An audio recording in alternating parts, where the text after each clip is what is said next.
তৃণমূলের কাটমানির দ্বন্দ্বে বন্ধ হয়ে গিয়েছিল পলাশডিহারের একটি রাস্তা সংস্কারের কাজ।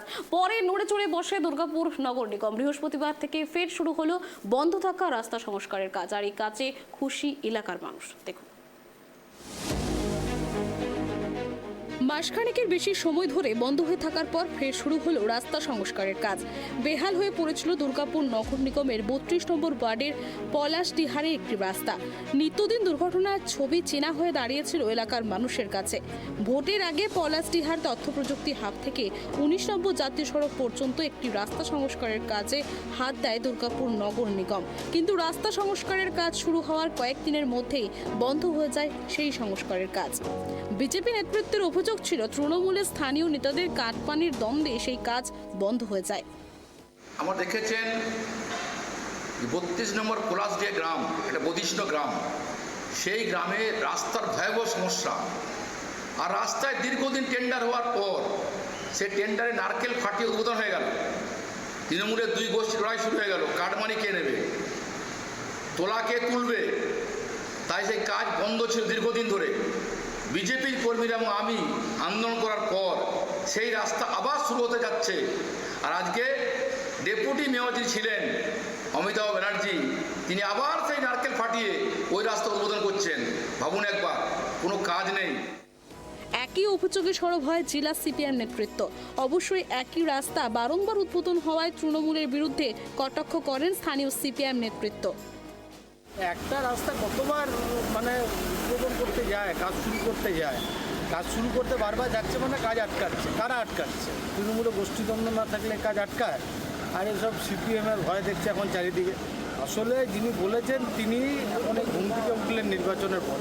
আর নির্বাচনে আসানসোল লোকসভা কেন্দ্রে বিজেপির যিনি প্রার্থী ছিলেন সুরিন্দর সিং আহলুওয়ালিয়া, উনি তো ওনার আত্মীয় হন, ফলে তৃণমূলের হয়ে কোথাও প্রচারে দেখা যায়নি। ওখানে তিনি নিশ্চুপে যা করার করেছেন। এখন উনি ঘুম থেকে উঠে এসব সিপিএমে ভোট দিচ্ছেন। ঘুম ভাঙলে উনি যে অরিজিনাল কি তা বুঝতে পারবেন। পুজো আর লাভ নেই, সময় অনেক পেরিয়ে গেছে। প্রসঙ্গত, বিজেপির স্থানীয় নেতৃত্ব গত 21শে মে পলাশডিহারে এই রাস্তার ওপর বসে বিক্ষোভ শুরু করে দেয়। পরে নড়ে চড়ে বসে দুর্গাপুর নগর নিগম, যার কারণে বৃহস্পতিবার পলাশডিহারে সেই রাস্তা দেখতে আসে দুর্গাপুরের নগর নিগম প্রশাসক মণ্ডলের ভাইস চেয়ারপারসন অমিতাভ বন্দ্যোপাধ্যায়, নগর নিগমের ইঞ্জিনিয়ার ও আধিকারিকরা। এদিন রাস্তা দেখে ইঞ্জিনিয়ারকে ডেকে ধমক দেন দুর্গাপুর নগর নিগমের প্রশাসক মণ্ডলের ভাইস চেয়ারপারসন অমিতাভ বন্দ্যোপাধ্যায়। ঘুরে দেখেন রাস্তা, তবে সিপিএম এবং বিজেপিকে কটাক্ষ করেছেন তিনি। অভিযোগ তো আমাদের এগেনস্টে প্রেস লেগে গেছে, আপনারা তো লেগেছেন, এই তো আপনারা রয়েছেন। দেখুন না, এসব প্রেসের সাজানো। হ্যাঁ, এখানে বিজেপি 43টা ক্যান্ডিডেট দিতে পারবে, না সিপিএম পারবে? ওদের ক্ষমতা আছে। ওরা কাটমানির গল্প করছে। কন্ডাক্টারের বাড়িতে অসুবিধা ছিল, ওর কোনো রোগাগ্রস্ত লোক ছিল, ছেলেদের ডিসপুট ছিল যে একটা শিডিউল দেখে কাজ হবে, কাজটা খারাপ হয়েছিল, ছেলেরা বন্ধ করেছিল, আমি বলেছিলাম বন্ধ করো, তারপরে বন্ধ হয়েছে। তারপর কাজে আসে স্টার্ট হয়ে গিয়েছে, কোনো কিছু নাই। কন্ট্রাক্টর চলে এসছে, আমাদের ইঞ্জিনিয়াররা চলে এসছে, কাজ স্টার্ট হয়ে গিয়েছে, কোনো ঝামেলা তো নয়। আজ থেকে কি আপনারা আবার কাজ শুরু করছেন? কন্ট্রাক্টর বলো হে